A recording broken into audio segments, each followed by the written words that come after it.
ಇವತ್ತು ಗಿಲ್ಲಿ ಗೆಲ್ಲುವಂತ ಲಕ್ಷಣಗಳು ಜಾಸ್ತಿ ಇದೆ ತುಂಬಾ. ಎಲ್ಲರೂ ಅಶ್ವಿನಿ ಗೌಡ ಅಂತ ಹೇಳ್ತೀರಾ, ದೇವರನೇ ಅಶ್ವಿನಿ ಮೇಡಮ್ ಫೈನಲ್ ಬರ್ಬೋದು. ಯಾಕೆಂದ್ರೆ ಒಂದು ಲೇಡೀಸ್ ನ ಫೈನಲ್ ತಂದಿಲ್ಲ ಅಂದ್ಬಿಟ್ಟು ಫೈನಲ್ ತರೋ ಅಂತ ಹೋಮ್ ವರ್ಕ್ ಜಾಸ್ತಿ ಮಾಡ್ಬೋದು. ಕಾವ್ಯ ಮೇಡಮು ಬರ್ಬೋದು, ಬಟ್ ಕಾವ್ಯ ಮೇಡಮು ಗೆಲ್ಲಲ್ಲ. ಒಳ್ಳೆ ಆಟಗಾರ, ಒಳ್ಳೆ ಜಾದಗಾರ, ಒಳ್ಳೆ ಟ್ಯಾಲೆಂಟೆಡ್, ಎಲ್ಲಿ ಹೆಂಗೆ ಟಾನ್ ಕೊಡಬೇಕು ಅಂತ ಗೊತ್ತಿದೆ. ಸೊ ಕೆಲವಾಗ್ಲೂ ಗಿಲ್ಲಿ ಗೆಲ್ಲೋ ಅಂತ ಲಕ್ಷಣಗಳು ಅದೃಷ್ಟ 25 ಭಾಗ ವರ್ಕ್ ಮಾಡಿದ್ರೆ 75 ಭಾಗ ಅವನು ಹಾರ್ಡ್ ವರ್ಕ್ ಮಾಡ್ತಿದೆ. ತುಂಬಾ ಜನ ಗೊತ್ತಿಲ್ಲದವರೆಲ್ಲ ಹೇಳ್ತಾ ಇರ್ತಾರೆ ಅದೃಷ್ಟ ವರ್ಕ್ ಮಾಡುತ್ತೆ ಅಂತ.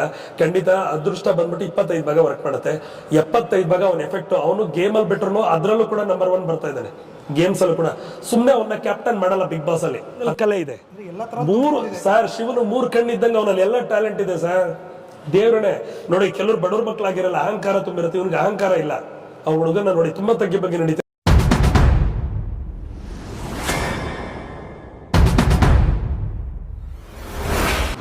ವೀಕ್ಷಕರೇ ನಮಸ್ತೆ, ನನಗೆ ಜನ ಮತ್ತೊಂದು ವಿಡಿಯೋಗೆ ಸ್ವಾಗತ. ತುಂಬ ಜನ ಈಗ ಆಲ್ರೆಡಿ ಬಿಗ್ ಬಾಸ್ ಅಂತಾನೇ ಇದ್ದೀರಾ.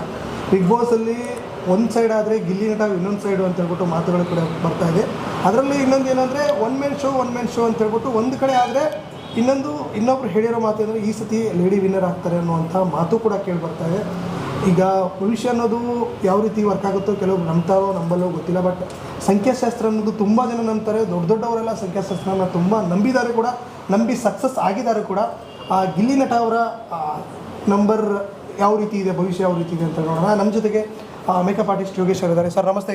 ಸರ್ ನಮಸ್ಕಾರ. ಹೇಗಿದ್ದೀರಾ ಸರ್? Super sir. ಸರ್ ತುಂಬ ದಿನಗಳಾದ್ಮೇಲೆ ಮೀಟ್ ಆಗಿದ್ದೀನಿ. ಹೌದು, ಕರ್ನಾಟಕದಲ್ಲಿ ಹೆಚ್ಚು ಕಮ್ಮಿ 7 ಕೋಟಿ ಕನ್ನಡಿಗರಿದ್ದಾರೆ ಅಂತ ಕೇಳ್ಪಟ್ಟಿದ್ದೀನಿ. ಕನ್ನಡಿಗರ ಆಶೀರ್ವಾದದಿಂದ ತುಂಬ ಚೆನ್ನಾಗಿದೆ. ಹೇಗೆ ನಡೀತಾ ಇದೆ ಸರ್ ಕೆಲಸ ಕಾರ್ಯಗಳೆಲ್ಲ ತುಂಬ ಚೆನ್ನಾಗಿ ನಡೀತದೆ ಸರ್. ನಮಗೆ ಏನಾಗುತ್ತೆ ಅಂದರೆ, ನಾನು ಹೇಳಿದಲ್ಲ ಮತ್ತೆ ಅಲ್ಲಿಗೆ ಬರೋದು, ಒಬ್ಬ ಸೂಪರ್ ಸ್ಟಾರ್ ಜೀವನ ನಡಿಬೇಕು ಅಂದ್ರೂ ಪಬ್ಲಿಕ್ ಸಪೋರ್ಟ್ ಬೇಕು.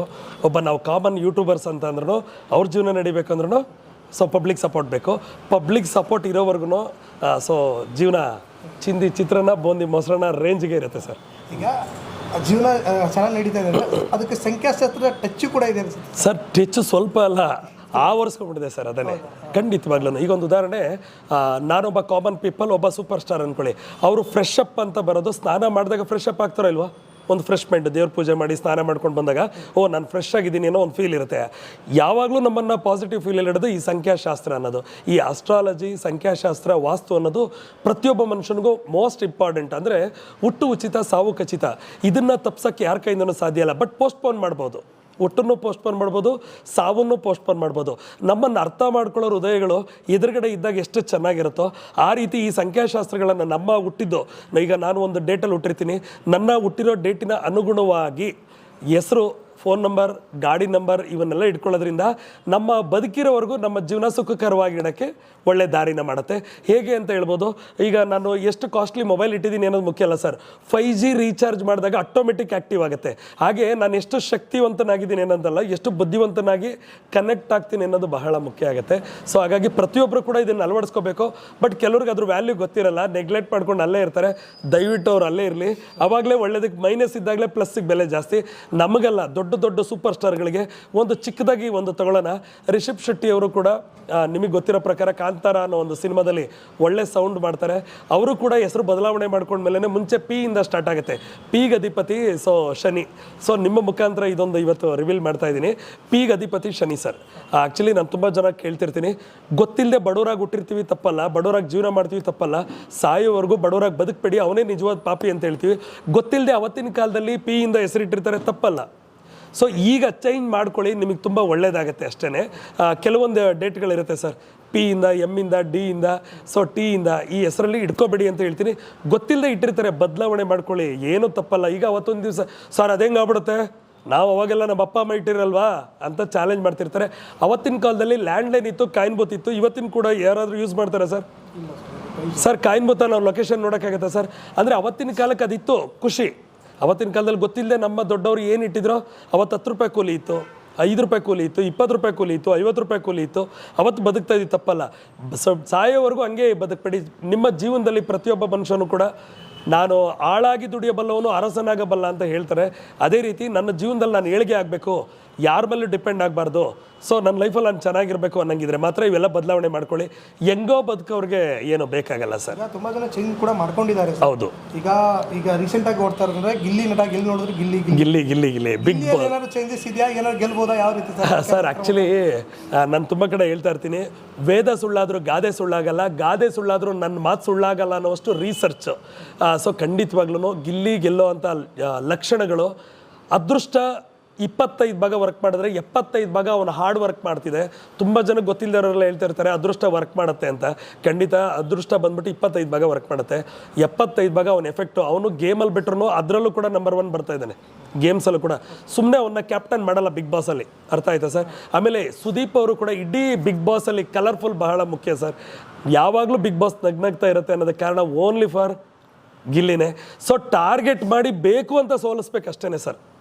ಬೇಕು ಅಂತ ಸೋಲಿಸಿದ್ರೆ ನಾವೇನೂ ಮಾಡೋಕ್ಕಾಗಲ್ಲ. ಈಗ ಬೇಕು ಅಂತ ಏಕಾಏಕಿ ನೀವೇ ಬಂದ್ಬಿಟ್ಟು ನಿಂಗೆ ತಲೆ ಮೇಲೆ ಹೊಡೆದ್ರೆ ನಾನೇನು ಮಾಡೋಕ್ಕಾಗತ್ತೆ? ಏನೂ ಮಾಡೋಕ್ಕಾಗಲ್ಲ. ಸೊ ಆಮೇಲೆ ನೆಕ್ಸ್ಟ್ ರಿಯಾಕ್ಟ್ ಮಾಡೋದು ಜಾಸ್ತಿ. ಬಟ್ ಆದ್ರೂ ನನ್ನ ಪ್ರಕಾರ ಒಳ್ಳೆ ಆಟಗಾರ, ಒಳ್ಳೆ ಜಾದುಗಾರ, ಒಳ್ಳೆ ಟ್ಯಾಲೆಂಟೆಡ್, ಎಲ್ಲಿ ಹೆಂಗೆ ಟಾಂಗ್ ಕೊಡಬೇಕು ಅಂತ ಗೊತ್ತಿದೆ. ಸೊ ಕೆಲವರೆಲ್ಲ ನನಗೆ ಕಮೆಂಟ್ ಮಾಡ್ತಿರ್ತಾರೆ, ರಕ್ಷಿತಾ ಗೆಲ್ಲಬೇಕು, ಅವ್ರು ಗೆಲ್ಲಬೇಕು, ಇವ್ರು ಗೆಲ್ಲಬೇಕು ಅಂತ.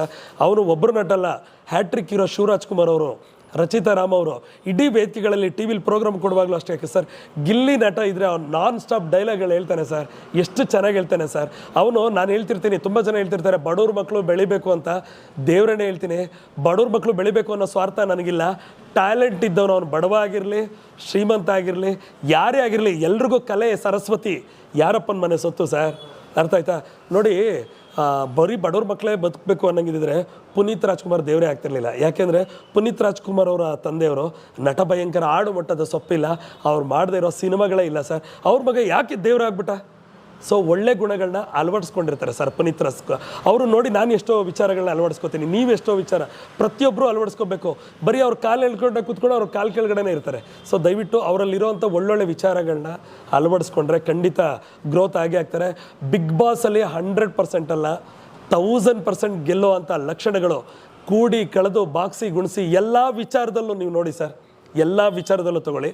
ಖಂಡಿತವಾಗ್ಲೂ ಗಿಲ್ಲಿಗೆ ಈ ಸಲ ಬಿಗ್ ಬಾಸಲ್ಲಿ ವಿನ್ನರ್ ಆಗೋ ಎಲ್ಲ ಲಕ್ಷಣಗಳು ತುಂಬಿ ತುಳುಕ್ತಾ ಇದೆ. ಈಗ ಸಂಖ್ಯಾಶಾಸ್ತ್ರದ ಮೂಲಕ ಯಾವ ರೀತಿ ಸರ್? ಖಂಡಿತ. ನಾನು ಗಿಲ್ಲಿ ಅನ್ನೋ ನಟಕ್ಕೆ ಅಕ್ಷರಕ್ಕೆ ನಾನು ಮೊನ್ನೆನೂ ಹೇಳಿದೆ, ಇನ್ನೊಂದ್ಸಲ ಹೇಳ್ತೀನಿ. ಗಿಲ್ಲಿ ಅಲ್ವಾ ಸರ್? ಕರೆಕ್ಟ್ ಅಲ್ವಾ ಸರ್? ಜಿಗೆ 3 ಬರುತ್ತೆ, 1 3 3 1 ಸರ್. 3 ಅಧಿಪತಿ, ಅರ್ಥ ಆಯ್ತಾ? ಈಗ ಯಾವ ವರ್ಷ ನಡೀತಾ ಇದೆ ಸರ್? 2026 ಸರ್. 2 2 4 6 10 0 ಸೈಲೆಂಟ್ ಆಯಿತು ಸರ್. 1 ಬಂತು ಸರ್. 1ಕ್ಕೂ 3ಕ್ಕೂ ಹೆವಿ ಲವ್ ಸರ್. 1ನೇ ತಾರೀಕಲ್ಲಿ ಹುಟ್ಟಿರೋರು ಇವತ್ತಿಂದ ನಿಮ್ಮಿಂದ ಒಂದು ಇಡೀ ಕರ್ನಾಟಕ ಜನತೆಗಳು ಫ್ರೀಯಾಗಿ ಒಂದು ಟಿಪ್ ಸಿಕ್ಬಿಡಲಿ, ಅರ್ಥ ಆಯ್ತಾ? 1ನೇ ತಾರೀಕಲ್ಲಿ ಹುಟ್ಟಿರೋರು, 10ನೇ ತಾರೀಕಲ್ಲಿ ಹುಟ್ಟಿರೋರು, 19ನೇ ತಾರೀಕಲ್ಲಿ ಹುಟ್ಟಿರೋರು, ಮತ್ತು 28ನೇ ತಾರೀಕಲ್ಲಿ ಹುಟ್ಟಿರೋರಿಗೆ ಸರ್ ಈ ವರ್ಷ ಸರ್ ತುಂಬ ಒಳ್ಳೆಯದು. ಆಮೇಲೆ ನಾನು ಹೇಳಿರೋದು 1ನೇ ತಾರೀಕಲ್ಲಿ ಹುಟ್ಟಿರೋರಿಗೆ, ಈ 3ನೇ ತಾರೀಕಲ್ಲಿ ಹುಟ್ಟಿರೋರು ಫ್ರೆಂಡ್ಶಿಪ್ ಒಳ್ಳೇದಾಗತ್ತೆ. ಇದು ಈ ಇಯರ್ಗೆ ಲಕ್ಕಿ. ಇದು 3 ಗುರುಬಲ ಅಂತ ಹೇಳ್ತೀವಿ. 3ಕ್ಕೆ ಅಧಿಪತಿ ಗುರು, ಅರ್ಥ ಆಯ್ತಾ? 1ಕ್ಕೆ ಅಧಿಪತಿ ಸೂರ್ಯನ ಕಿಂಗ್, ರಾಜ ಅಂತ ಹೇಳ್ತೀವಿ, ಅರ್ಥ ಆಯ್ತಾ? ಸೊ ಇವತ್ತು ಗಿಲ್ಲಿ ಗೆಲ್ಲೋ ಅಂಥ ಲಕ್ಷಣಗಳು ಜಾಸ್ತಿ ಇದೆ ತುಂಬ. ಎಲ್ಲರೂ ಅಶ್ವಿನಿ ಗೌಡ ಅಂತ ಹೇಳ್ತೀರಾ, ದೇವರಣೆ. ಅಶ್ವಿನಿ ಮೇಡಮ್ ಫೈನಲ್ಗೆ ಬರ್ಬೋದು, ಯಾಕೆಂದರೆ ಒಂದು ಲೇಡೀಸನ್ನ ಫೈನಲ್ಗೆ ತಂದಿಲ್ಲ ಅಂದ್ಬಿಟ್ಟು ಫೈನಲ್ಗೆ ತರೋ ಅಂಥ ಹೋಮ್ವರ್ಕ್ ಜಾಸ್ತಿ ಮಾಡ್ಬೋದು. ಕಾವ್ಯ ಮೇಡಮು ಬರ್ಬೋದು, ಬಟ್ ಕಾವ್ಯ ಮೇಡಮು ಗೆಲ್ಲಲ್ಲ. ಯಾಕೆ ಗೆಲ್ಲಲ್ಲ? ನನಗೆ ಗೆಲ್ಲಬೇಕು ಅಂತ ಆಸೆ, ಬಟ್ ಸರಸ್ವತಿ. ಈಗ ನನಗೇನಾಗುತ್ತೆ, ವರ್ಷಕ್ಕೆ 300 ಸಿನಿಮಾ ರಿಲೀಸ್ ಆಗುತ್ತೆ ಸರ್. ಎಷ್ಟು? 300 ಸಿನಿಮಾ ರಿಲೀಸ್ ಆಗುತ್ತೆ ಸರ್. 300 ಸಿನಿಮಾದಲ್ಲಿ ಸರ್ ಹಿಟ್ಟಾಗೋದು ಎಷ್ಟಿರ್ಬೋದು? 3 ಅಲ್ವಾ ಸರ್? ಇನ್ನು 275 ಸಿನಿಮಾ ಮೇಲೆ ನನಗೆ ದ್ವೇಷ ಇಲ್ಲ, ಪ್ರೀತಿನೇ ಇದೆ. ಬಟ್ ಕಂಟೆಂಟ್ ಇದ್ದವ್ರು ಮಾತ್ರ ಗೆಲ್ತಾರೆ ಸರ್. ಕರೆಕ್ಟಾಗಿ ನಾನು ಹೇಳ್ತಿರೋದು? ಸೊ ಇಲ್ಲಿ ಕಾವು ಮೇಡಮ್ ಅಂದರು ನನಗಿಷ್ಟ, ಅಶ್ವಿನಿ ಮೇಡಮ್ ಅಂದರೆ ಇಷ್ಟ, ಬಿಗ್ ಬಾಸಲ್ಲಿರೋರು ಎಲ್ಲರೂ ಇಷ್ಟ, ನಮ್ಮ ಕನ್ನಡಿಗರು ಅಂದರೆ ಖಂಡಿತ ಇಷ್ಟ ರೀ. ನೀವಂದ್ರೂ ನನಗಿಷ್ಟ. ಬಟ್ ಆದರೂ ವಿಚಾರ ಅಂತ ಬಂದರೆ ಕಂಟೆಂಟ್ ಮಾತ್ರನೇ ಗೆಲ್ಲಬೇಕು. ಇಲ್ಲಿ ಬಡವ್ರ ಮಕ್ಕಳು, ಶ್ರೀಮಂತರ ಮಕ್ಕಳೆಲ್ಲ. ಆಮೇಲೆ ನಿನ್ನೆ ಒಂದು ವಿಡಿಯೋ ನಾನು ನೋಡಿದೆ, ಗಿಲ್ಲಿ ಬಗ್ಗೆ ತುಂಬ ಕೆಲವರು ಕೇವಲವಾಗಿ ಮಾತಾಡ್ತಿದ್ರು. ಅಂದರೆ ಸ್ಲಮ್ ಜನಗಳು, ಗಿಲ್ಲಿಗೆ ಯಾರ್ಯಾರು ಓಟ್ ಹಾಕ್ತಾರೋ ಅವರೆಲ್ಲ ಸ್ಲಮ್ ಜನಗಳು ಅಂತ ಹೇಳ್ತಾಯಿದ್ರು. ತಪ್ಪು. ಆ ಮಾತುಗಳೆಲ್ಲ ಬಳಕೆಗಳನ್ನ ನಾವು ಮಾಡಬಾರ್ದು. ಇನ್ನೊಬ್ಬರ ಬಗ್ಗೆ ಒಳ್ಳೆಯದನ್ನು ಹೇಳೋ ಶಕ್ತಿ ನಮಗಿರುತ್ತೆ ಸರ್, ಕೆಟ್ಟದನ್ನು ಹೇಳೋ ರೈಟ್ಸು ನಮ್ಗೆ ಯಾರಿಗೂ ಇರಲ್ಲ ಸರ್. ಒಂದು ಆಯ್ಕೆ, ನನ್ನ ಒಪಿನಿಯನ್ ಹೇಳ್ಬೋದು ಅಷ್ಟೇ. ಖಂಡಿತವಾಗಿ ತುಂಬ ಮಾಧ್ಯಮಗಳಲ್ಲಿ ಮೀಡಿಯಾದಲ್ಲಿ ನಾನು ನೋಡ್ತಾ ಇದ್ದೀನಿ, ತುಂಬ ಕೆಟ್ಟದಾಗೆಲ್ಲ ಹೇಳ್ತಾ ಇದ್ದಾರೆ. ಅಂದರೆ ಸರ್, ಇವತ್ತು ಕರ್ನಾಟಕ ಜನತೆಗಳು 7 ಕೋಟಿ 6 ಕೋಟಿ 7 ಕೋಟಿ ಜನಸಂಖ್ಯೆ ಹೆಚ್ಚು, ದಿನೇ 5 ಕೋಟಿ ಇತ್ತು, 6 ಕೋಟಿ ಆಯಿತು, 6 ಕೋಟಿಯಿಂದ 7 ಕೋಟಿ ಆಯಿತು. ಸೊ ಇಲ್ಲಿ ಏನಾಗುತ್ತೆ ಸರ್, ಇಷ್ಟು ಕೋಟಿ ಜನಸಂಖ್ಯೆಯಲ್ಲಿ ನನ್ನ ಪ್ರಕಾರ ಒಂದು 5 ಕೋಟಿ ಜನಸಂಖ್ಯೆ ಇಷ್ಟಪಡ್ತಾರೆ sir. Is the winner sir. ಅರ್ಥ ಆಯ್ತಾ? 1 ಕೋಟಿ ಜನಸಂಖ್ಯೆ ಅಶ್ವಿನಿ ಮೇಡಮ್ನ ಇಷ್ಟಪಡ್ಬೋದು, 1 ಕೋಟಿ ಕಾವ್ಯನ ಇಷ್ಟಪಡ್ಬೋದು, ಬಟ್ ಆದರೂ ಕಂಟೆಂಟ್ ಇರೋರೇ ಗೆಲ್ಲಕ್ಕೆ ಸಾಧ್ಯ ಅನ್ನೋದಕ್ಕೆ. ಸರ್ ಇನ್ನೊಂದು, ಈಗ ಕಂಟೆಂಟ್ ಇರುತ್ತೆ, ಒಳ್ಳೆ ಆಡ್ತಾ ಇರ್ತಾರೆ, ಬಟ್ ಅದಕ್ಕೆ ಹೆಸರು ಕೂಡ ಆಗುತ್ತಾ? ಹೆಸರು ಕೂಡ ಖಂಡಿತ ಬೇಕಾಗುತ್ತೆ ಸರ್. ಸರ್ ಹೆಸರು ಚೇಂಜ್ ಮಾಡ್ಕೊಂಡ್ರೆ ಮನುಷ್ಯನ ಹಣೆ ಬರನೇ ಚೇಂಜ್ ಆಗುತ್ತೆ ಸರ್. ಹೆಂಗೆ ಇದು ಮಿರಾಕಲ್ ಆಗುತ್ತೆ ಅಂತ ಹೇಳ್ಬೋದು. ನಾನು ಇವತ್ತು ನಿಮ್ಮ ವೇದಿಕೆ ಮುಖಾಂತರ ಒಳ್ಳೆ ಥಾಟನ್ನು ಹೇಳಕ್ಕೆ ಇಷ್ಟಪಡ್ತೀನಿ ಸರ್. ಹಳೆ ಕಾಲದಲ್ಲಿ ಇದು ಮಾವಿನ ಹಣ್ಣಿನ ಮರ ನೆಡ್ತಾ ಇದ್ರು ಸರ್. ತುಂಬ ಎತ್ತರದಲ್ಲಿ ಹೋಗ್ಬಿಡ್ತಿತ್ತು, ಕಲ್ಲು ಹೊಡಿಬೇಕಿತ್ತು, ಕಲ್ಲು ಹೊಡೆದು ನೋಯ್ಬೇಕಿತ್ತು, ಇಲ್ಲ ಮರಕ್ಕತ್ತೆ ಮಾವಿನಕಾಯಿ ಕೆಡಬೇಕಿತ್ತು ಸರ್. ಅದು ಒಂದು ಮಾವಿನಕಾಯಿ ಫಲ ಕೊಡೋಕ್ಕೆ ಮಿನಿಮಮ್ 10 ವರ್ಷ ಟೈಮ್ ಬೇಕಿತ್ತು. 7 ವರ್ಷ 10 ವರ್ಷ 12 ವರ್ಷ ಅಂದರೆ ದೊಡ್ಡದಾಗಿ ಬೆಳಿಬೇಕು ಅಂದರೆ ಟೈಮ್ ಬೇಕಾಗಿತ್ತು ಸರ್. ಒಂದೊಂದು ತಲೆಮಾರುಗಳು ನೋಡ್ಬಿಟ್ಟಿರೋರು ಕರೆಕ್ಟಾಗಿ ತುಂಬ ಎತ್ತರ ಹೋಗೋದು ಸರ್. ಕಲ್ಲು ಹೊಡೆದ್ರು ಬೀಳ್ತಿರ್ಲಿಲ್ಲ. ನನಗೆ ಚೆನ್ನಾಗಿ ನೆನಪಿದೆ, ತೆಂಗಿನಕಾಯಿ ಇದು ಯಾವುದು ಮಾವಿನ ಹಣ್ಣಿಗೆ ಕಲ್ಲು ಹೊಡೆದು ನನ್ನ ಕೈಯೇ ನೋವು ಬಂದ್ಬಿಟ್ಟಿರೋದು ಸರ್. ಇವತ್ತಿನ ಕಾಲದಲ್ಲಿ ನೀವು ಒಂದು ಕಸಿ ಮಾಡಿರೋ ಅಂಥದ್ದು ಮಾವಿನಕಾಯಿ ನೋಡಿ, ಇವತ್ತು ನೆಟ್ಟು ಬಂದಿರಿ ಸರ್, ಒಂದು ವರ್ಷದಲ್ಲೆಲ್ಲ ಹಣ್ಣುಗಳು ಬಿಡ್ತಿರುತ್ತೆ, ಹೂಗಳು ಬಿಡ್ತಿರುತ್ತೆ, ಕೈಗೆ ಸಿಗ್ತಿರುತ್ತೆ. ಹೆಣ್ಮಕ್ಳಿಗಂತೂ ಪರಮಾನಂದ ಮಾವಿನ ಹಣ್ಣಿನ ಲೋಕಕ್ಕೆ, ಹೂವಿನ ಲೋಕಕ್ಕೆ ಬಿಟ್ಬಿಟ್ರೆ ಹೆಣ್ಣುಮಕ್ಳು ಮಾವಿನಕಾಯಿ, ಗಿಡಿ ಮಾವಿನಕಾಯಿ, ಕಸ್ ಮಾವಿನಕಾಯಿ ಎಲ್ಲ ತೋಪುಗಳು ಈಗ ನೋಡಿ ಅದೇ ಒಂದು ಬಿಸ್ನೆಸ್ ಆಗಿಬಿಟ್ಟಿದೆ ಆ್ಯಕ್ಚುಲಿ. ಹಾಗೆ ಕಸಿ ಮಾಡಿದ್ರೆ, ಈಗಿನ ಕಾಲದನ್ನು ಕೆಲವೊಂದು ಪ್ರಯೋಗನ ಮಾಡಿದ್ರೆ ಹೇಗೆ ಬೇಗ ನಮಗೆ ಫಲ ಕೊಡುತ್ತೋ ಅದೇ ರೀತಿ ಮನುಷ್ಯನ ಹೆಸರು ಉಳಿಬೇಕು ಅಂದರೆ ಖಂಡಿತವಾಗ್ಲೂ ಒಳ್ಳೆ ಹೆಸರನ್ನ ಖಂಡಿತವಾಗ್ಲೂ ಅವ್ರವ್ರು ಹುಟ್ಟಿರೋ ಡೇಟಿಗೆ ಅನುಗುಣವಾಗಿ ಪ್ರತಿಯೊಬ್ಬರಿಗೂ ಕರ್ನಾಟಕ ಜನತೆಗಳಿಗೆ ಫೋನ್ ನಂಬರ್ ಬಹಳ ಮುಖ್ಯ ಸರ್. ಫೋನ್ ನಂಬರ್ ಚೆನ್ನಾಗಿಲ್ಲ ಅಂದರೆ ಆಕ್ಸಿಡೆಂಟ್ಗಳಾಗತ್ತೆ. ಫೋನ್ ನಂಬರ್ ಚೆನ್ನಾಗಿದೆಯಾ ಅಂತಂದರೆ ನಂಬರ್ಗಳಲ್ಲ, ನಮ್ಮ ಡೇಟಿಗೆ ಅನುಗುಣವಾಗಿ ಯಾವ್ದು ಆಗಬೇಕು ಅಂದರೆ, ಹೆಂಗೆ ಉದಾಹರಣೆ, ಈಗ ನನಗೆ ಶುಗರ್ ಇರುತ್ತೆ ಸರ್, ಶುಗರ್ ತಿಂದರೆ ಏನಾಗುತ್ತೆ ಸರ್, ಕಾಯಿಲೆ ಜಾಸ್ತಿ ಆಗುತ್ತೆ. ಅಂದರೆ ಶುಗರ್ ಲೆಸ್ ಏನೇನು ತಿನ್ನಬೇಕು ಅನ್ನೋದು ಟೆಕ್ನಿಕ್ ಗೊತ್ತಿರಬೇಕು. ಹಾಗೆ ಮನುಷ್ಯನಿಗೆ ಶಕ್ತಿ ಬರಬೇಕು ಅಂದರೆ ರಾಗಿ ತಿನ್ನಬೇಕು ಅಂತ ಹೇಳ್ತಾರೆ ಸರ್. ಹುಟ್ಟಿದ ಮಗುಗೂ ಫಸ್ಟ್ ತಿನ್ನಿಸೋದೆ ಸರಿ ರೀ. ಇದನ್ನು ಬೇಸಿಕ್ ನಾಲೆಡ್ಜ್ ಗೊತ್ತಿಲ್ಲ ನಾವು. ಸರಿ ನೋಡಿ ಸರ್, ಮನುಷ್ಯ ಹುಟ್ಟಿದಾಗ ಫಸ್ಟ್ ತಿನ್ನಿಸೋದು ಸರಿ ಸರ್. ನುಣ್ಣಗೆ ಮಾಡಿ ತಿನ್ನಿಸ್ತಿರ್ತಾರೆ ಸರ್ ತಾಯಿ ಅಂದರು, ಆಯಿತಾ. ಮನುಷ್ಯನಿಗೆ ವಯಸ್ಸಾಗೋಗ್ಬಿಡುತ್ತೆ ಸರ್, ಇನ್ನೇನು ಸಾವು ಹತ್ತತ್ರ ಬರುತ್ತೆ. ಆವಾಗಲೂ ಯಾವುದು ಸರ್, ಗಂಜಿ ಕುಡ್ದೆ ಅವನಿಗೆ ಮುದ್ದೆ ತಿಂದರೆ ಜೀರ್ಣಿಸ್ಕೊಳ್ಳೋ ಶಕ್ತಿ ಇರಲ್ಲ. ಇದನ್ನು ನಂಬಲ್ಲ ಅಂದರೆ ನಾನು ಮೂರ್ಖ ಆಗ್ತೀನಿ ಸರ್, ನಂಬ್ತೀನಿ ಅಂದರೆ ನಾನು ಬುದ್ಧಿವಂತ ಆಗ್ತೀನಿ ಸರ್. ಇಷ್ಟೇ ವಿಷಯ. ಮಧ್ಯಲಿ ಮನುಷ್ಯ ಗಟ್ಟಿಯಾಗಿರ್ಬೇಕು ಅಂದ್ರೂ ರಾಗಿ ಮುದ್ದೆ ಅನ್ನ ತಿನ್ಕೊಂಡೋದ್ರೆ ಒಳ್ಳೇದು ಸರ್, ಯಾವತ್ತಿದ್ರೂ ಒಳ್ಳೇದು. ಈಗ ನಿಮ್ಮ ಸಂಖ್ಯಾಶಾಸ್ತ್ರದ ಪ್ರಕಾರ ಗಿಲ್ಲಿ ಈ ಸೀಸನ್ನ ವಿನ್ನರ್ ಖಂಡಿತ. ಆ್ಯಕ್ಚುಲಿ ನಾನು ಹೇಗೆ ನೀರು ಕೊಡೋದೋ ಇಡೀ ಕರ್ನಾಟಕ ಜನತೆಗಳಿಗೆ ಅವನ ಆಟದಲ್ಲಿ, ಅವನ ಕಾಮಿಡಿಲಿ ಜಾದು ಮಾಡ್ತಿದ್ದಾರೆ. ಖಂಡಿತವಾಗ್ಲೂ ನನ್ನ ಪ್ರಕಾರ ಬಡವ್ರ ಮಕ್ಕಳು ಗೆಲ್ಲಬೇಕು ಅಂತ ನಾನು ದೇವರನ್ನೇ ಹೇಳಲ್ಲ. ಸೊ ಯಾಕೆ ಹೇಳಲ್ಲ ಅಂತಂದರೆ, ಅವನಲ್ಲಿ ಕಲೆ ಇರಬೇಕು. ಬಡವ್ರ ಮಕ್ಕಳು ಚಿನ್ನದ ಸೂಜಿ ಅಂತ ಕಣ್ಣಿಗೆ ಇಟ್ಕೊಳಕ್ಕಾಗಲ್ಲ ಅಂತೀವಲ್ಲ. ಬಡವರು, ಶ್ರೀಮಂತರು, ರೈತರು ಅನ್ನೋದಲ್ಲ ಮ್ಯಾಟ್ರು.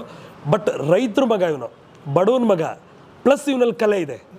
3 ಸರ್, ಶಿವನು 3 ಕಣ್ಣಿದ್ದಂಗೆ ಅವನಲ್ಲಿ ಎಲ್ಲ ಟ್ಯಾಲೆಂಟ್ ಇದೆ ಸರ್. ದೇವ್ರನ್ನೇ ನೋಡಿ, ಕೆಲವರು ಬಡವ್ರ ಮಕ್ಕಳಾಗಿರಲ್ಲ, ಅಹಂಕಾರ ತುಂಬಿರುತ್ತೆ, ಇವನಿಗೆ ಅಹಂಕಾರ ಇಲ್ಲ. ಆ ಹುಡುಗನ ನೋಡಿ ತುಂಬ ತಗ್ಗಿ ಬಗ್ಗೆ ನಡೀತಿರ್ತಾನೆ, ವಿಚಾರಗಳಲ್ಲಿ ಫೈಟ್ ಮಾಡ್ತಿರ್ತಾನೆ. ಇನ್ನು ಬೇರೆ ಎಲ್ಲ, ರಘುವಣ ಅಂದರೆ ನನಗೆ ಇಷ್ಟ ಅಂತಿರ್ತಾನೆ, ಅಶ್ವಿನಿ ಮೇಡಮ್ ಅಂದರೆ ತುಂಬ ಇಷ್ಟ ಅಂತಿರ್ತಾನೆ, ಸುದೀಪ್ ಸರ್ ಅಣ್ಣ ಹೇಳಿ ಅಣ್ಣ ಅಂತಿರ್ತಾನೆ. ಇದಕ್ಕಿಂತ ತಗ್ಗಿ ಬಗ್ಗೆ ನಡೆಯೋ ಗುಣ ಏನಿರಬೇಕು, ಅರ್ಥ ಆಯ್ತಾ? ಅವ್ನಿಗೆ ಯಾರಾದರೂ ಬೈತಿರ್ತಾರೆ ಅಂದರೆ ಅವ್ರು ನಿಜವಾದ ತಮ್ಮ. ಖಂಡಿತವಾಗ್ಲೂ ನನ್ನ ಒಂದು ಪ್ರಕಾರ ಈ ಸಲ ಗಿಲ್ಲಿ ಗೆಲ್ಲೋ ಅಂತ ರಿಯಲ್ ಕಲೆನೂ ಇದೆ, ಒಳ್ಳೆ ರೈತರ ಮಗನೂ ಹೌದು, ಈ ಕಡೆ ಬಡವ್ರ ಮಗನೂ ಹೌದು, ಒಳ್ಳೆ ಟ್ಯಾಲೆಂಟು ಇದೆ ಸರ್. ಇನ್ನೊಂದು, ಈಗ ಅವ್ರ ಹತ್ರ ಟ್ಯಾಲೆಂಟ್ ಇದೆ, ಟ್ಯಾಲೆಂಟ್ ತುಂಬಿ ತುಳುಕ್ತಾ ಇದೆ, ಹೌದು. ಬಟ್ ಹೆಸರಲ್ಲಿ ಏನೋ ಚೇಂಜಸ್ ಸ್ವಲ್ಪ ಇದೆ, ಹೌದು. ಅದರಿಂದ ಏನಾದ್ರು ಅವ್ರ ಲೈಫಿಗೆ ಎಫೆಕ್ಟ್ ಆಗುವಂಥದ್ದು ಖಂಡಿತ ಸರ್. ಹೆಸರಲ್ಲಿ ಬಂದ್ಬಿಟ್ಟು ಅವನಿಗೆ ನಾನು ಹೇಳಿದೆ ಗಧಿಪತಿ 3 ಅಂತ ಈ ವರ್ಷಕ್ಕೆ. ಅದು ಗೊತ್ತಿಲ್ಲದೆ ಹೂವಿನ ಜೊತೆ ನಾರು ಸ್ವರ್ಗ ಸೇರುತ್ತೆ ಅಂತಾರೆ. ನಾರು ಏನೋ ಹಾರ್ಡ್ ವರ್ಕ್ ಮಾಡಿರಲ್ವಂತೆ. ಹೂ ಬಿಡೋರ್ಗೂ ಕಷ್ಟಪಟ್ಟಿರೋದು ಯಾವುದು? ಹೂವೇ ಅಲ್ವಾ? ಚಿಕ್ಕದ್ರಿಂದ ಮಣ್ಣಿಂದ ಬೆಳೆದು ಕಷ್ಟಪಟ್ಟು ಬೆಳೆದಿರುತ್ತೆ. ನಾರು, ಹೂವಿನ ಜೊತೆ ನಾರು ಸ್ವರ್ಗ ಸೇರ್ತು ಅನ್ನಂಗೆ ಇವ್ನಿಗೇನಾಗುತ್ತೆ, ಗಿಲ್ಲಿ ಅಂತ ಹೆಸರಿಟ್ಟಿರೋದಕ್ಕೂ ಶಾರ್ಟ್ ಫಾರ್ಮಲ್ಲಿ ಕರಿತಿರೋದು ಅವ್ನಿಗೆ ವರ್ಕ್ ಆಗಿರುತ್ತೆ. ಇನ್ನೂ ನಾನು ಆನೆ ಬಲ ಥರ ಈ ಸಲ 1000% ಎಲ್ಲ ಗೆಲ್ತಾರೆ ಅನ್ನೋದಕ್ಕೆ ಯಾವ್ದು ಗೊತ್ತಾಗುತ್ತೆ ಅಂದರೆ, ಗಿಲ್ಲಿದು ರಿಯಲ್ ಡೇಟ್ ಆಫ್ ಬರ್ತ್ ಬೇಕು, ರಿಯಲ್ ಡೇಟ್ ಆಫ್ ಬರ್ತ್ ಬೇಕು. ಅಶ್ವಿನಿ ಅವ್ರದ್ದು ಡೇಟ್ ಆಫ್ ಬರ್ತ್ ಬೇಕು. ಇವ್ರದ್ದೆಲ್ಲ ಡೇಟ್ ಆಫ್ ಬರ್ತ್ ನೋಡಿದ್ರೆ ಪಕ್ಕ ಗೊತ್ತಾಗ್ಬಿಡುತ್ತೆ ಸರ್. ಯಾರು ಏನೇ ಉಲ್ಟಾ ಪಲ್ಟಾ ಮಾಡಿದ್ರು ಇವರೇ ಗೆಲ್ತಾರೆ ಅಂತ ಇನ್ನೂ ಹೇಳ್ಬೋದು. ನನಗೆ ರಿಯಲ್ ಗಿಲ್ಲಿ ಡೇಟ್ ಗೊತ್ತಿಲ್ಲ, ನೇಮ್ ಮಾತ್ರ ಗೊತ್ತು. ಇದ್ರ ಬಲದ ಮೇಲೆ 1000% ಅವರೇ ಗೆಲ್ತಾನೆ. ಯಾಕೆಂದರೆ ಅಶ್ವಿನಿ ಅನ್ನೋದು ಅನ್ನೋದು ಅಷ್ಟು ಸಪೋರ್ಟ್ ಮಾಡಲ್ಲ ಸಲ. ಈ ಸಲ ಒಂದಕ್ಕೊಂದೇ ಸಪೋರ್ಟ್ ಮಾಡೋದು ಕಷ್ಟ ಇದೆ, ಈ ಸಲ ಕಮ್ಮಿ. ಇದಕ್ಕೆ ಕಂಪೇರ್ ಮಾಡಿ 1ಗೆ ಅಧಿಪತಿ ಸರ್. ಈ ವರ್ಷ ಟೋಟಲ್ ಮಾಡಿದ್ರೆ 1 ಬರುತ್ತಲ್ವಾ, 1ಕ್ಕೆ ಈ 3 ಮೇಲೆ ಲವ್ ಜಾಸ್ತಿ, ಹೆವಿ ಲವ್. ಓವರ್ಲ ಈಗ ಹೆಂಗೆ ಸರ್ ಬ್ಲೂಟೂತ್ ಕನೆಕ್ಟ್ ಆಗುತ್ತೆ ಗೊತ್ತಾ ಸ್ಪೀಕರ್ಗೂ ಇಲ್ಲಿಂದ ಮೊಬೈಲ್ ಎಲ್ಲ ಮಾಡಿದ್ರೆ ಹೆಂಗೆ ಕನೆಕ್ಟ್ ಆಗುತ್ತೋ ಆ ರೀತಿ ಕನೆಕ್ಟ್ ಆಗುತ್ತೆ. ಇದಾದ್ಮೇಲೆ ಒಂದೊಂದಕ್ಕೆ ಸಪೋರ್ಟ್ ಮಾಡುತ್ತೆ, ಅರ್ಥ ಆಯ್ತಾ. ಆಮೇಲೆ ಇನ್ನೊಂದು ಅಶ್ವಿನಿ ಮೇಡಮ್ ತೊಗೊಂಡ್ರು ಎ ಲೆಟರ್ಗೆ 1 ಬರುತ್ತೆ, ಅವ್ರಿಗೂ ಸ್ವಲ್ಪ ಕಮ್ಮಿ. ಬಟ್ ಫೈನಲ್ ಬರ್ತಾರೆ, ಟಾಂಗ್ ಕೊಡ್ತಾರೆ, ಅವ್ರೇನು ಕಮ್ಮಿ ಅಲ್ಲ ಅವರು. ಈ ಗಿಲ್ಲಿ ನನ್ನ ಪ್ರಕಾರ ಹುಡುಗಾಗಿ ಚಾಲೆಂಜ್ ಮಾಡ್ತಿರೋದು ಒಂದೇ, ಅಶ್ವಿನಿ ಮೇಡಮು ಲೇಡೀಸ್ ಆಗಿ ಚಾಲೆಂಜ್ ಮಾಡ್ತಿರೋದು ಒಂದೇ. ಆ್ಯಕ್ಚುಲಿ ಅವರಿಬ್ಬರು ತುಂಬ ಒಳ್ಳೆ ನಟ ಭಯಂಕರರು. ರಘು ಅವರು ಗೆಲ್ಲೋದು ತುಂಬ ಡೌಟ್ ಇದೆ. ಯಾಕೆಂದರೆ ರಘು ಅನ್ನೋದಕ್ಕೆ ಟೋಟಲ್ ಮಾಡಿದ್ರೆ ಚಂದ್ರನ ಸಂಖ್ಯೆ 4 ಬರುತ್ತೆ, ರಘು ಅವರು ರಾವು ಸಂಖ್ಯೆ ಅಂತ ಹೇಳ್ತೀವಿ. ಈ ವರ್ಷ ಅವ್ರು ಗೆಲ್ಲೋದು ಸ್ವಲ್ಪ 1000% ಕಷ್ಟ ಇದೆ. ಈಸ್ ಶಕ್ತಿವಂತ, ತುಂಬ ಶಕ್ತಿವಂತ, ಗುಣವಂತ ರಘು ಸರ್, ಶಕ್ತಿವಂತ ಗುಣವಂತ. ಬಟ್ ಈ ಸಲ ಗೆಲ್ಲೋದು 99% ಕಷ್ಟ ಇದೆ. ಬಟ್ ಚಾಲೆಂಜ್ ಮಾಡ್ತಾ ಇದ್ದಾರೆ, ಗೇಮ್ ಆಡ್ತಾ ಇದ್ದಾರೆ, ಎಲ್ಲ ಆಡ್ತಿದ್ದಾರೆ, ಖುಷಿ ಇದೆ. ಈಗ ಗಿಲ್ಲಿ ಕಾವ್ಯ ಹೇಗಿದೆ ಸರ್ ಕಾಂಬಿನೇಷನ್? ಆ್ಯಕ್ಚುಲಿ ನಿಮ್ಮ ಚಾನೆಲ್ ಮುಖಾಂತರ ಒಂದು ಒಳ್ಳೆ ಇದನ್ನು ರಿವೀಲ್ ಮಾಡಲಾ? ಹಾಂ, ಸೊ ನಾನು ಹೇಳ್ಕೊಂಡಿರೋದು ಏನಂದರೆ, ಅಲ್ಲಿಂದ ಬಂದಮೇಲೆ ಈ ಯಶ್ ರಾಧಿಕಾ ಅವ್ರದ್ದು ಕಾಂಬಿನೇಷನ್ ಎಷ್ಟು ಮುದ್ದಾಗಿತ್ತು ಅಷ್ಟೇ ಮುದ್ದಾಗಿದೆ. ನಾನು ಮೊನ್ನೆ ಅವ್ರ ತಂದೆ ತಾಯಿಗೆ ಮಾತಾಡೋಣ ಅಂದ್ಕೊಂಡಿದ್ದೆ. ಏನಂತಂದರೆ, ಬಿಗ್ ಬಾಸ್ಗೆ ಹೋದಾಗಿಂದ 3 ತಿಂಗಳಾದರೂ ಒಂದು ವ್ಯಕ್ತಿ ಬಿಡ್ಕೊಡ್ತಾ ಇಲ್ಲ ಅಂತಂದರೆ ಅನ್ನ ಬೆಂದಿದೆಯಲ್ವಾ ಅಂತ ಒಂದಗಳು ನೋಡಿದ್ರೆ ಹೇಗೆ ಗೊತ್ತಾಗುತ್ತೋ ಒಬ್ಬ ವ್ಯಕ್ತಿ ಗುಣವಂತನ ಇಲ್ವಾ ಅನ್ನೋದಕ್ಕೆ ಗಿಲ್ಲಿ ನೋಡಿ ಹೋದಾಗಿಂದ ಕಾವ್ಯನ ಎಲ್ಲೂ ಬಿಡ್ಕೊಡ್ತಾ ಇಲ್ಲ. ಆ್ಯಕ್ಚುಲಿ ನನ್ನ ಒಂದು ರಿಸರ್ಚ್ ಪ್ರಕಾರ ಕಾವ್ಯ ಉಳಿದಿರೋದೇ ಗಿಲ್ಲಿಯಿಂದ. ಬಿಗ್ ಬಾಸಲ್ಲಿ ಕಾವ್ಯ ಒಳ್ಳೆ ಹುಡುಗಿ, ಒಳ್ಳೆ ನಟಿ, ಅರ್ಥ ತುಂಬ ಲಕ್ಷಣವಾಗಿದ್ದಾಳೆ, ಲಕ್ಷ್ಮಿ ಕಳೆ ತುಂಬಿ ತುಳುಕ್ತಿರುತ್ತೆ ಅವ್ರ ಫೇಸಲ್ಲಿ. ಬಟ್ ಆದರೂ ಅಲ್ಲಿ ಉಳಿದಿರೋ ಕಾರಣ ಬೇರೆ ಯಾರೂ ಅಲ್ಲ, ಗಿಲ್ಲಿ. ನನ್ನ ಪ್ರಕಾರ ಒಂದು ಬಿಗ್ ಬಾಸ್ ಅನ್ನೋ ಶೋ ಇಡೀ ವರ್ಲ್ಡಲ್ಲಿ ತುಂಬ 50 ಲಕ್ಷ ಬಹುಮಾನ ಇಟ್ಟಿರ್ತಾರೆ, ಕೋಟ್ಯಾಂತರ ಜನಗಳಿಗೆ ರೀಚ್ ಆಗುತ್ತೆ. ಯಾಕೆ ಅವರು ಹೊರಗಡೆಯಿಂದ ಬಂದಮೇಲೆ ಮದುವೆ ಆಗಬಾರ್ದು? ಯಾಕೆ ಮದುವೆ ಆಗಬಾರ್ದು, ಜೊತೆ ಆಗಬಾರ್ದು?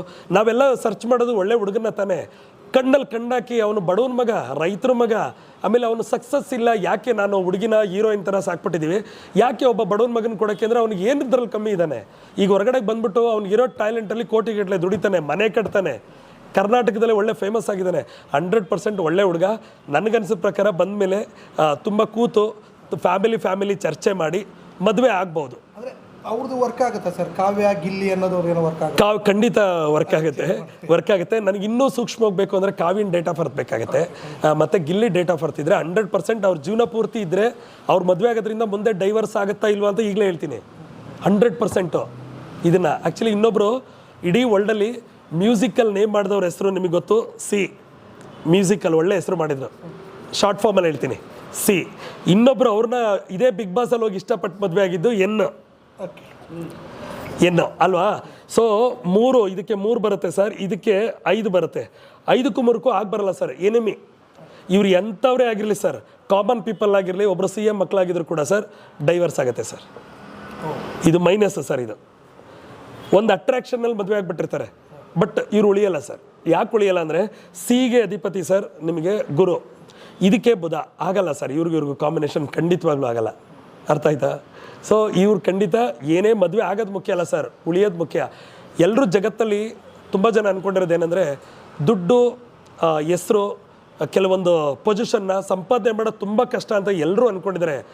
7 ಕೋಟಿ ಕನ್ನಡಿಗರಲ್ಲ, ತೆಲುಗು, ತಮಿಳು, ಹಿಂದಿಯವರು ಎಲ್ಲರೂ ಅಂದ್ಕೊಂಡಿರೋದು ದುಡ್ಡನ್ನು ಸಂಪಾದನೆ ಮಾಡೋದು ಕಷ್ಟ, ಹೆಸರನ್ನ ಸಂಪಾದನೆ ಮಾಡೋದು ಕಷ್ಟ, ಮತ್ತು ಕೆಲವೊಂದು ಪೊಸಿಷನ್ನ ಸಂಪಾದನೆ ಮಾಡೋದು ಕಷ್ಟ ಅಂದ್ಕೊಂಡಿದ್ದಾರೆ. ನನ್ನ ರಿಸರ್ಚ್ ಪ್ರಕಾರ 0 to crore ರಿಸರ್ಚ್ ಇದೆಯಲ್ಲ ಸರ್, ಓದಿರೋರಿಗೆ 25 ಭಾಗ ಅನುಭವ ಇರುತ್ತೆ, ಜನರಲ್ ನಾಲೆಡ್ಜ್ ಇರೋರಿಗೆ 75 ಭಾಗ ವರ್ಕ್ ಇರುತ್ತೆ. So moral of the story ಓದಿಲ್ದೇ ಇರೋದೇ ಜಾಸ್ತಿ ವರ್ಕ್ ಆಗುತ್ತೆ ಅಂತ. ಸೊ ಇದ್ರನ್ನ ನಾನು ರಿಸರ್ಚ್ ಮಾಡಿ ಹೇಳಬೇಕು ಅಂದರೆ ಸರ್, ಜನರಲ್ ನಾಲೆಡ್ಜ್ ಆಲ್ವೈಸ್ ತುಂಬ ವರ್ಕ್ ಮಾಡುತ್ತೆ. ಹಾಗಾಗಿ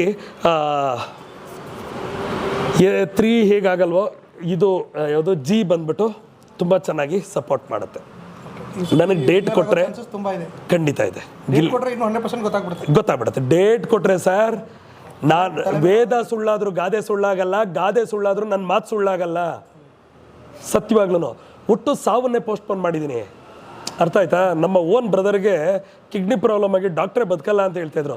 ಹಬ್ಬಬ್ಬ ಅಂದರೆ ಇವ್ರು ಕಿಡ್ನಿ ಪ್ರಾಬ್ಲಮ್ ಆಗಿರೋದ್ರಿಂದ ಇನ್ನೊಂದು ವಾರ 15 ದಿವಸ ಬದುಕ್ತಾರೆ ಸರ್ ಅಂತ ಹೇಳಿದರು. 20 ವರ್ಷದಿಂದ ಅವ್ರಿಗೆ ಪ್ರಾಬ್ಲಮ್ ಇತ್ತು ಸರ್. ನಾನು ಹೇಳಿದ್ದೆ ಅವನ ಹೆಸರನ್ನ ಎಲ್ಲ ನಾನು ನೋಡಿಬಿಟ್ಟು ರಾವು ಸಂಖ್ಯೆ ಬರ್ತಿತ್ತು.